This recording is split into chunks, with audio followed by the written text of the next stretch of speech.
Deeply life भी बनानी है, मुझे धोबी घाट भी बनानी है, मुझे दिल्ली वैली भी बनानी है, मुझे दंगल भी बनानी है। हर किस्म की फिल्म मैं बनाना चाहता हूँ। तो इस तरह मुझे फ्रीडम मिलता है कि मैं जो चाहूँ मैं बना सकता हूँ। I am not held back by anything. तो ये क्रिएटिव वजह से भी मैं कर रहा हूँ और बिजनेस वजह से भी मैं कर रहा हूँ। बिजनेस वजह से मैं इसलिए कर रहा हूँ ताकि मैं चाहता हूँ कि सिनेमा जो है, जो आज के डेट में हम सब जब हम अलग से बैठते हैं तो हम बात करते हैं कि किस तरह हमारा बिजनेस इफेक्ट हो रहा है, किस तरह हमारा बिजनेस इफेक्ट हो चुका है। तो ये एक तरीका है कि हम सिनेमा को वापस दोबारा एक इकोनॉमिकली वायबल प्रोपोजिशन बना सकते हैं। तो ये as an artist and as a producer दोनों चीज़ें मद्देनजर रखते हुए मैंने ये फैसला लिया। आमिर, आपने कहा था कि कुछ नहीं हुआ। जब वीडियो आया पहली दफ़ा तो हमको लगा इंडस्ट्री ख़त्म हो गई, वीडियो जो है इंडस्ट्री को मार देगा। बहुत सारे जुलूस निकले थे वो टाइम, कुछ नहीं हुआ। पायरेसी को लेकर कुछ नहीं हुआ। फिर VCDs और DVDs आ गए, फिर उसके बाद केबल आ गया।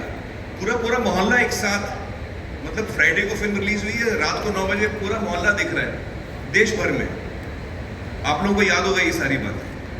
तो हर दफ़ा इंडस्ट्री ने कुछ ना कुछ हर 10 साल में एक सुनामी आता है, हमको लगता है हम ख़त्म हो जाएंगे। और इस वक्त भी हम लोग उसी दौर से गुजर रहे हैं। ये एक कोशिश है उसमें से निकलने की। आमिर, हाय सना। आज भी मैं कहूँगा कि OTT, अगर मुझे मेरी फिल्म OTT पे डालनी है, मुझे OTT से कोई तकलीफ नहीं है, मुझे कोई उनसे बैर नहीं है। लेकिन मुझे वो टाइमिंग सूट नहीं करती। वो जो 2 महीने के बाद, 8 हफ्ते के बाद हम OTT पे आ जाते हैं, वो मुझे सूट नहीं करता, इसलिए मैं उससे हट गया हूँ। मुझे नहीं लगता कि जो वीडियो ऑन डिमांड मॉडल है या पेपर व्यू मॉडल है वो आपके थिएट्रिकल बिजनेस को अफेक्ट करेगा। So मुझे नहीं going लगता, forward, ये कह सकता हूँ। और वो इतना कॉन्फिडेंस मुझे इसलिए आया जब मैं OTT के ऑफर्स को ना बोल रहा था और बहुत बड़े बड़े ऑफर्स आ रहे थे। आप बिल्कुल सही नंबर्स के आसपास बोल रही हैं। मुझे वो 125 करोड़ एक सब्सक्रिप्शन मॉडल प्लेटफॉर्म का नहीं चाहिए। वो 125 करोड़ मुझे नहीं चाहिए। मुझे 100 रुपए मेरी ऑडियंस का चाहिए। जो हिंदुस्तान का हर बंदा है, मुझे उसके 100 रुपए चाहिए। मेरे को 125 करोड़ वो बड़ी कंपनी की नहीं चाहिए। मेरी ऑडियंस है, मुझे मेरी ऑडियंस पे भरोसा है, मुझे अपने काम पे भरोसा है। मेरा काम अच्छा होगा तो ऑडियंस मेरी फिल्में देखेगी, थिएटर में देखेगी पहले, और फिर जब पेपर व्यू यूट्यूब पे आएगी तब देखेगी। So I am interested in the 100 rupees of my audience, not the 125 crore of some platform, जो जिससे मुझे लगता है कि ये सिनेमा को नुकसान हो रहा है। मैंने वेव्स में भी ये बात खुलासा किया था इस बात का कि मुझे लगता है इससे हमको नुकसान हो रहा है।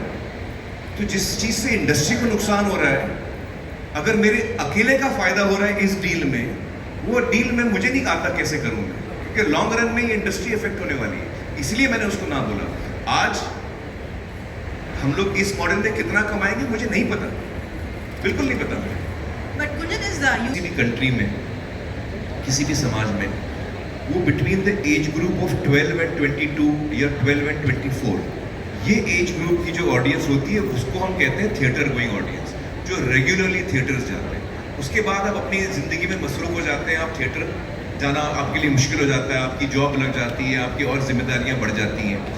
तो किसी भी समाज में जो यंगर जनरेशन है वो theatre going audience, they make the bulk of theatre going audience. Theatre का एक्सपीरियंस एक बहुत ही अलहदा एक्सपीरियंस है, बहुत ही अलग एक्सपीरियंस है। मुझे लगता है कि थिएटर का एक्सपीरियंस इतना यूनिक है कि उसको आप कहीं पे रेप्लिकेट कर ही नहीं सकते। तो जो इंसान फिल्म थिएटर में देखना चाह रहा है वो थिएटर में ही देखेगा। जिस आदमी को लगता है कि वो चीज़ या तो थिएटर मेरे नज़दीक नहीं है, हमारे पास है ही कितने थिएटर, तो इतनी कम थिएटर है हमारे पास कि आप पूरे देश तो पहुंच भी नहीं सकते थिएटरों से। तो फिर आप कैसे पहुंचोगे वहाँ और कब पहुंचोगे वहाँ? तो कोई तो हमको एक मीडियम निकालना पड़ेगा।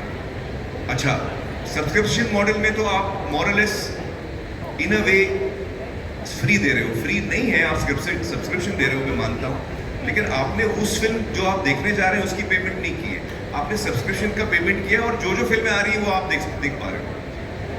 मैं चाहता हूं कि लोग मेरी फिल्म चुने, एज अ क्रिएटिव पर्सन मेरा जो सेल्फ रिस्पेक्ट है, मैं चाहता हूँ कि लोग चाहें कि वो मेरी फिल्म देखें, गलती से नहीं देख ले मेरी फिल्म कि वो गलती से वो टेबल पे आ गई तो मैंने देख ली, नहीं। मैं चाहता हूँ कि आप मेरी फिल्म ढूंढें और देखें, आप मेरी फिल्म की तरफ एक कदम तो लें। तो मुझे नहीं लगता कि इससे थिएट्रिकल का बिजनेस इफेक्ट होगा। मुझे पूरा यकीन है कि थिएटर उतना ही स्ट्रांग रहेगा और ये एक एडेड रेवेन्यू होगा सिनेमा के लिए, इंडस्ट्री के लिए। It is for every Indian irrespective of your age. I think different generations will move towards different content based on what the kind of content it is. I think younger audiences, for example, are loving Seyara, which is a big hit. तो हर age group का अपना एक test होता है। As a creative person मैं चाहता हूँ कि मैं हर किस्म की फिल्म बना सकूँ, जेनजी के लिए भी बना सकूँ, यंगर जनरेशन के लिए बना सकूँ, और भी लोगों के लिए बना सकूँ, अलग अलग टॉपिक्स चुनूँ। This gives me the freedom to do that.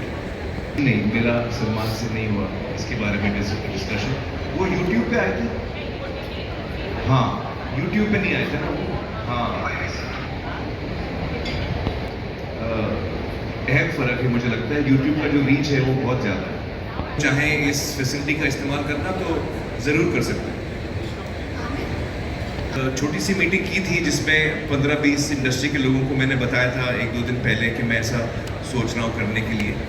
तो इंडस्ट्री में ज़्यादातर मैंने राइटर्स, डायरेक्टर्स, क्रिएटिव लोगों को बुलाया। वो बहुत एक्साइटेड हैं इससे, उनको लगता है कि ये एक बहुत बड़ी अपॉर्चुनिटी है हम सब के लिए। तो उनका I think they are all for this idea.